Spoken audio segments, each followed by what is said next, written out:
अभी अभी इसरो की तरफ से इस वक्त की सबसे बड़ी अपडेट निकलकर सामने आ रही है कि आदित्य L1 पर लगे high energy L1 on orbiting X ray spectrometer यानी HDL-10 इसने 29 अक्टूबर को अपने पहले ऑब्जर्वेशन पीरियड के दौरान सोलर फ्लेयर्स के आवेगपूर्ण चरण को रिकॉर्ड किया है। वहीं इसरो ने कहा कि HTL-10OS fast time in Gaur high resolution spectra के साथ सूर्य की उच्च ऊर्जा एक्स-रे गतिविधि की निगरानी करने के लिए भेजा गया है, जिससे ऐसी जानकारी बाहर निकलकर आई है कि इसरो के वैज्ञानिकों ने चंद्रयान-3 की सफल लैंडिंग की तरह ही आदित्य L1 में फिर से खुशी की लहर देखने को मिल रही है।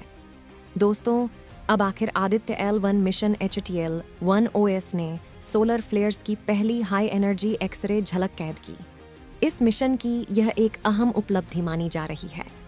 आदित्य L1 की सबसे बड़ी कामयाबी मिली दोस्तों, जिससे करोड़ों भारतीय जिसके लिए बेसब्री से इंतजार कर रहे थे, उनके चेहरे पर अब खुशहाली देखने को मिल रही है। और इस कारनामे को करने के बाद इसरो के वैज्ञानिक अपने आप पर गर्व महसूस कर रहे हैं।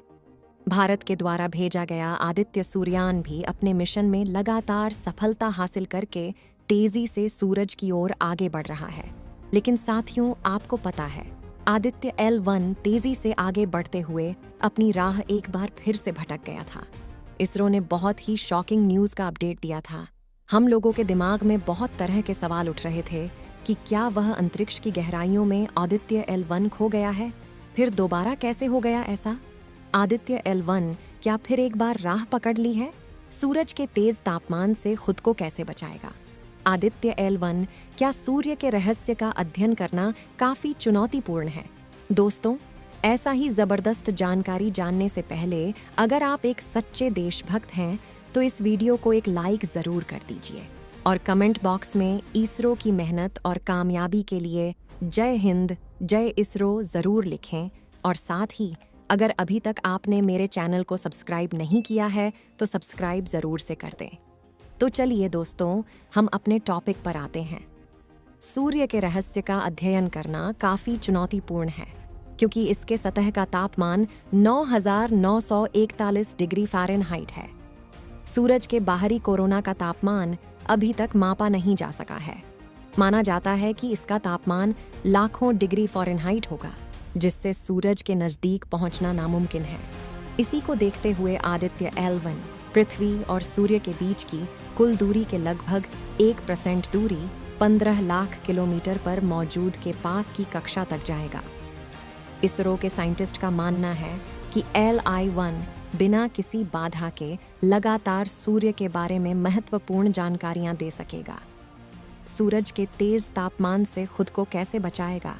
आदित्य L1 सूर्य के प्रचंड ताप से बचने के लिए आदित्य L1 में अत्याधुनिकता प्रतिरोधी तकनीक लगाए गए हैं।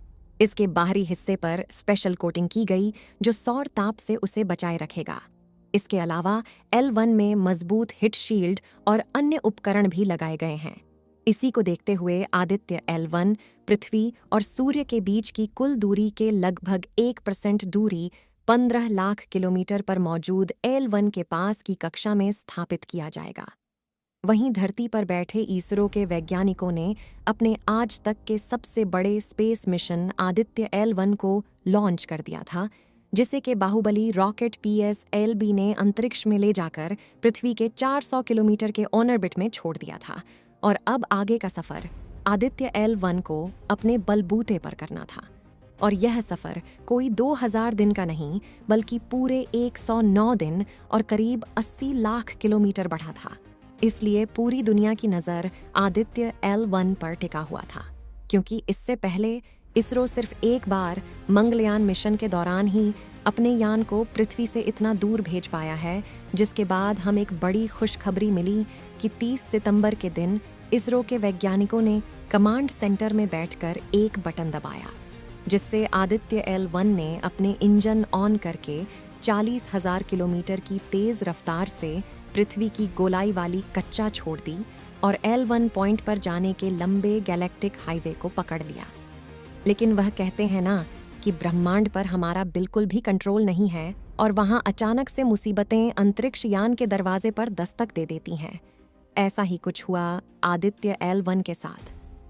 जी हाँ दोस्तों, अपनी राह में आगे बढ़ते हुए अचानक से भारत का सूर्ययान अपनी राह से भटक गया था और दूसरी तरफ निकल पड़ा था, जिससे इसरो की हेड ऑफिस में भगदड़ मच गया था।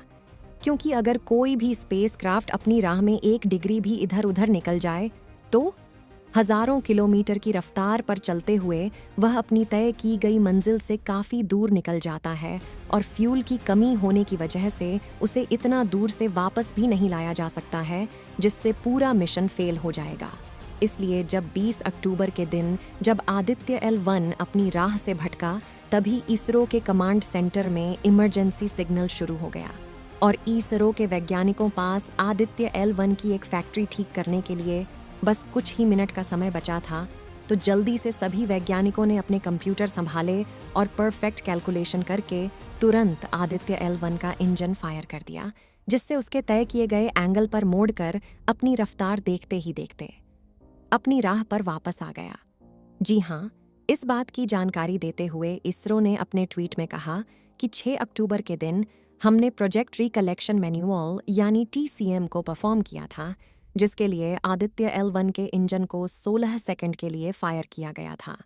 उन्होंने आगे बताया कि ट्रांसलेट पॉइंट इन सक्शन प्रक्रिया के बाद प्रोजेक्ट की कुकिंग कर उसे कैरेट करना अनिवार्य था, क्योंकि प्रोजेक्ट रिकलेक्शन मैन्युअल से सॉल्यूशन होता है कि सोलर पैनल की मदद से चार्ज होकर काम करेंगे और सामने की तरफ लगे परे एंटेना के जरिए research data ISRO command centre तक पहुंचाएंगे। दोस्तों, आपको यह जानकर हैरानी होगी कि सूर्य के केंद्र का तापमान 15 मिलियन डिग्री सेल्सियस है, जबकि इसकी बाहरी सतह का तापमान सिर्फ 6000 डिग्री सेल्सियस है। लेकिन यही तापमान इसके वातावरण के आखिरी हिस्से यानी कि कोरोना तक पहुंचते पहुंचते 1 से 3 मिलियन डिग्री सेल्सियस हो जाता है। और आदित्य L1 यह जानने की कोशिश करेगा कि आखिर ऐसा क्यों होता है। इसके अलावा सूरज समय समय पर मेटर को आगे अंतरिक्ष में फेंकता है, जिसमें प्लाज्मा के साथ मैग्नेटिक फील्ड भी होती है, जो इतनी खतरनाक होती हैं कि ये पृथ्वी की मैग्नेटोस्फीयर से टकरा जाए तो वातावरण के ऊपरी हिस्से में भयंकर रेडिएशन फैला दे। दोस्तों, इसरो के वैज्ञानिकों ने आदित्य L1 और चंद्रयान 3 की सफलता को देख जल्द ही भारत ने पहले मानव अंतरिक्ष गगनयान मिशन टेस्टिंग 21 अक्टूबर को सफलतापूर्वक कर दिया है। गगनयान मिशन की ओर छोटे कदम बढ़ा दिया है। गगनयान के क्रू मॉड्यूल S के सिस्टम का श्रीहरिकोटा से लाइव परीक्षण किया गया। ये वह 20 परीक्षणों में से पहला है जिनकी इसरो ने निकट भविष्य के लिए योजना बनाई है। ये सब प्रधानमंत्री के लक्ष्य को पूरा करने के प्रयास में है कि इसरो 2035 तक एक भारतीय अंतरिक्ष स्टेशन की स्थापित करेगा और 2040 तक चंद्रमा पर भारतीय अंतरिक्ष यात्री को लॉन्च करेगा। भारत के मानव कार्यक्रम के एक प्रमुख विक्रम साराभाई इसरो के निदेशक डॉक्टर 19 किशन नायर कहते हैं कि गगनयान चुनौतीपूर्ण है, लेकिन बहुत संभव है, क्योंकि भारत के पास सभी आवश्यक तकनीक है और सरकार द्वारा पहले से ही 9,000 करोड़ रुपए स्वीकृत किए जा चुके हैं। प्रधानमंत्री नरेंद्र मोदी पहले ही घोषणा कर चुके हैं कि भारत 2035 तक एक भारतीय अंतरिक्ष स्टेशन स्थापित करेगा और 2040 तक चंद्रमा पर एक भारतीय भेजेगा। नायर कहते हैं मानव जल्द ही चंद्रमा पर निवास करेगा और 1.4 अरब के आबादी वाले देश भारत को पीछे नहीं छोड़ा जा सकता है। दोस्तों, पूरे देश में भारत का नाम ऊंचा हो, तब तक के लिए आप सभी लोग कमेंट बॉक्स में इसरो के लिए शुभ कामनाएं दे सकते हैं। इस वीडियो को एक लाइक ज़रूर करें और अपने मित्रों तक इस वीडियो को शेयर करें ताकि उन्हें भी जानकारी मिल सके, और अपने भरोसेमंद चैनल को सब्सक्राइब ज़रूर करें और बेल आइकन को ऑल पर सिलेक्ट करना बिल्कुल ना भूलें। मिलते हैं किसी और नॉलेजेबल वीडियो के साथ। इस वीडियो को अंत तक देखने के लिए धन्यवाद।